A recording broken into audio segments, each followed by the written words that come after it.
learned a lot from Heston, and you've grown over the years, and you're teaching many, many people. Um, what would you say is like the biggest thing that you've learned having worked with Heston? Heston is an amazing, amazing person, and I have a very personal and professional relationship with him.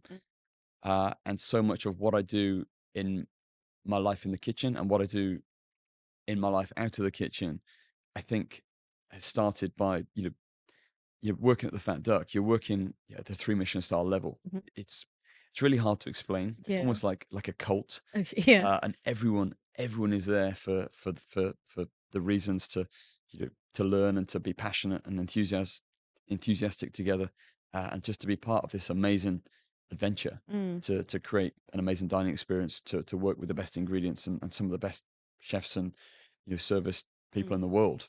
Um, so yeah, you get this. It sounds really cliche, but it's like a little family, Yeah. like a work family, Yeah. uh, and we laugh a lot, and we have a good time, and we have lots of banter. Yeah. We're serious when we need to be, and but it's just we try to create a very relaxed but disciplined Yeah. work environment. So relaxed in the same way that we're not a hierarchical kitchen or restaurant. Okay. We have great cohesiveness between the kitchen and the service team. John, the general manager, he's a, again, he's one of my best friends. We came on this journey together to Dubai. We worked in London with one another for 8.5 years, and we've been 2.5 years in Dubai. Mhm. And you know, we disagree, but it's good to disagree. Absolutely. In a professional and a constructive way, and we push each other and we back each other up, and that filters through into the team. Yeah. We sit in our 1 o'clock operations meetings every day, and we go through all the bookings, and uh, we just end up belly laughing, and what they must see on the cameras think, what are those guys doing? But and I think it's so important to start the day, on a good note. Yeah. And I think have that throughout the team, and for people to challenge each other. For Yeah. I want the chefs. I want everyone to challenge me, just like I challenge them Yeah. respectfully. We never stay still. We're always looking for that next new dish or that next thing or that next new way of doing things, and obviously adapting for Dubai as well. Yeah. London is a very different city Yeah. to Dubai.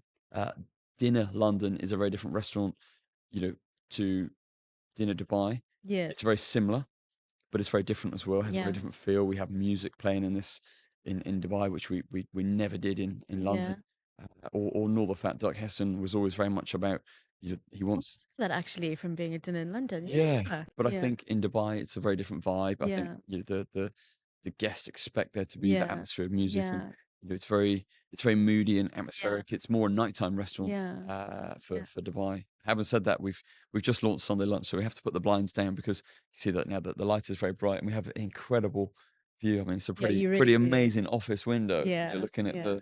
the marina skyline, Daytime and night. I mean, at night and it it's comes to life at magnificent. night. Yeah, Yeah. it's incredible. And to be in Atlanta, you have the fountain Yeah. going off every half hour, and And um, how do you keep your guys like yourselves motivated with this creativity? Because I mean, what you're putting out is super creative, and so innovative. And I mean, I know you're working with a huge team when you're we do. researching a new dish or you're looking at, going and delving into the history of something on a new Yeah. project.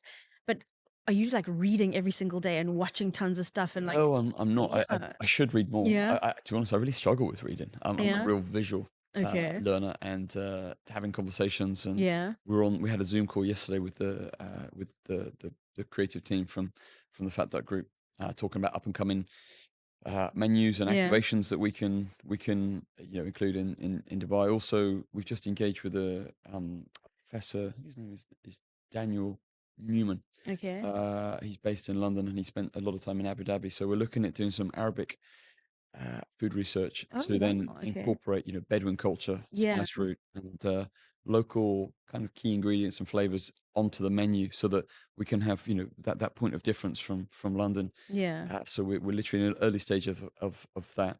Um, and looking, we're celebrating International Women's Day. Yeah.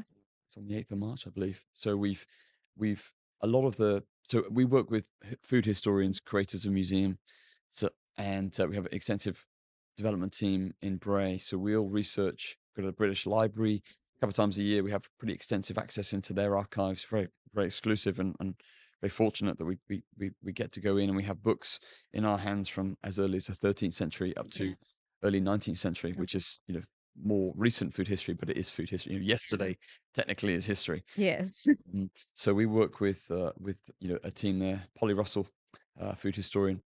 We go and we literally take out books from the archives and we delve into them. And a lot of them we have to get translated because they didn't really have a language to write Yes. down. It was didn't read or write. So a lot of the recipes back then were passed down by mouth and kind of Yeah. phonetically writing and Latin.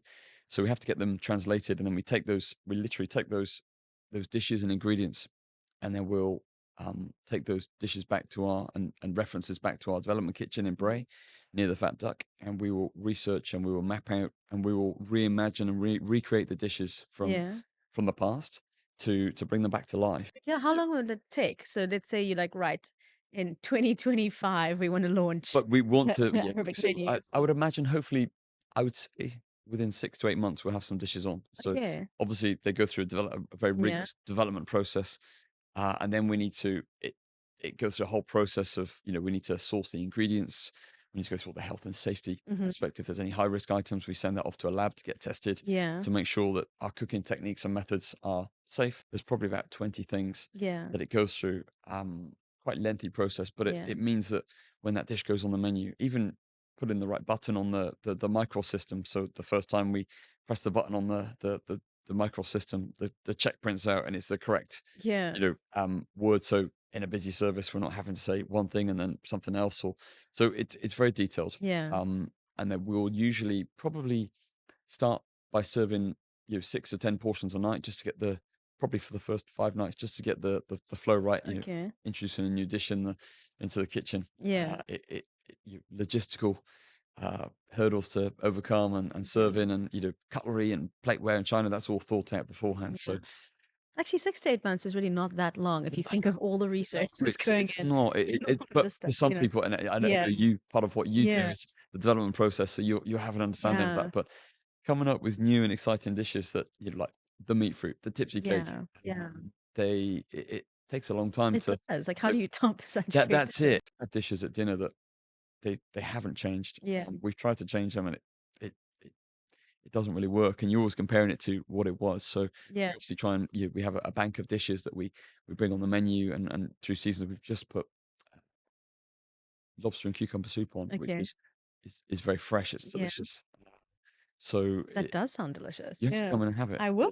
Yeah. It's on the menu. It's very Yeah. green, so very green, fresh Yeah. cucumber soup. So we juice the cucumbers, lots of the peel and the skin to get the lovely green color. Mhm. And then we serve it with lots of sorrel, Okay. lots of edible herbs, and again, just keeping it very simple, but Yeah. again, ingredient led. Yeah. So Oh, yeah, the dishes interchange through the year, but we have yeah. dishes that always come back and will always remain on the menu as well, like meat fruit, tipsy cake, Yeah. Magundy. Don't ever take one No, of the tipsy. maybe yeah. I've eaten so many tipsy cakes in the last 12 years. Yeah. And I actually, the last 2 nights, I've gone into the pastry section and I've eaten 2 tipsies before I leave, which is not good at that time of Like night. emo eat some It's tipsy. not Yeah. good, but it's like having a big cuddle. It's like Yeah. comfort food at its absolute best. Yeah. I Uh, have to agree. yeah, Yeah. How many meat fruits have you eaten? not so many meat fruits Okay. actually. Yeah. I try not to. Is there like a time or a country or something that you would love to really go into great research about and do a menu yourself? So, or or work with the team to do. But I don't know. Are you fascinated by, say, Peru, or is there a specific era that you would love to go and work Era on? wise, that's a good question. Yeah. It's quite a hard question actually to think about Yeah. again. Sorry, I just threw Oh, it. it's caught me off guard, that one. Um, I don't know. I'm really excited about the what we can pull out of the Mm, Arabic, to see what we can yeah. do, and hopefully connect with, a lot of our guests, from this region. Mm, So I'm really excited about, obviously finding ingredients and the yeah. backstory as well. To be able to, we love storytelling, and Yeah. again, if our guests want to, you know what was going on in society or know why we've come to serve that dish, we have that Yeah. authenticity and that storytelling element. Edible history, Heston Yeah. calls it.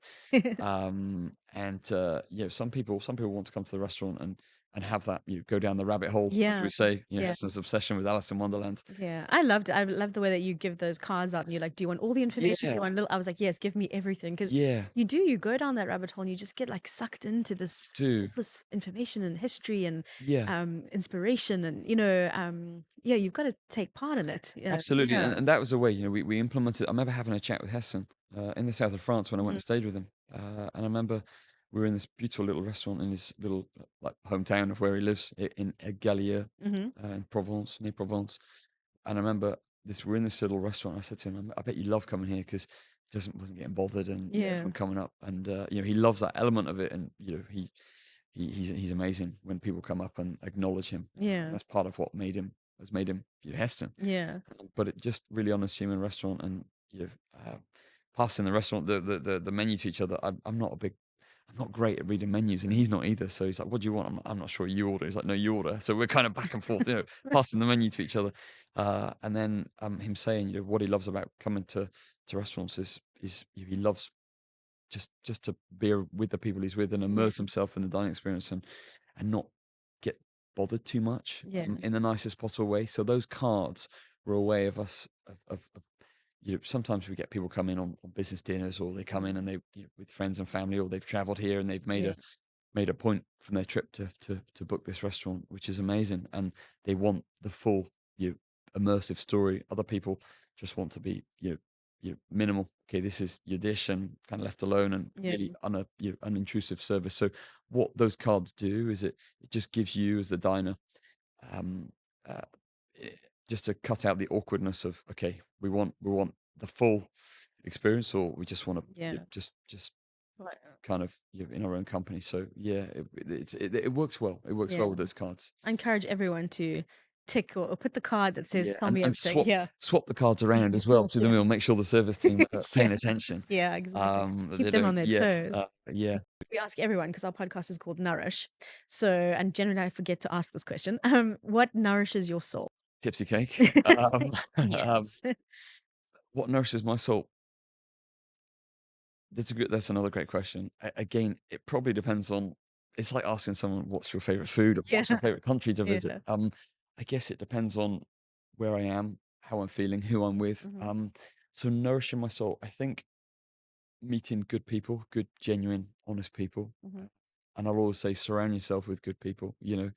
I think to be able to eat delicious food, and travel to, new and exciting countries, and to experience new cultures, and to learn about cultures. Since arriving in Dubai, I've learned so much about myself. I've changed as a person. Mhm. I've learned so much about different cultures, different parts of the world. Mm.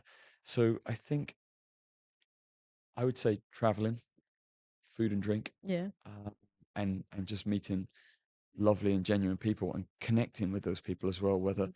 whether it's, we're sitting on this podcast, we've got, I think, a lot in common Yeah. with what we're talking about, and Yeah. our travels, and food and drink. But also, I love connecting with people when they come and sit down, and we can connect with them, and trigger emotion. I think is a really powerful Mm. thing to do. So yeah, I think just connecting with people, and just surrounding yourself with good people. I love that. Yeah. And tipsy cake. Of course. Yeah. Always tipsy.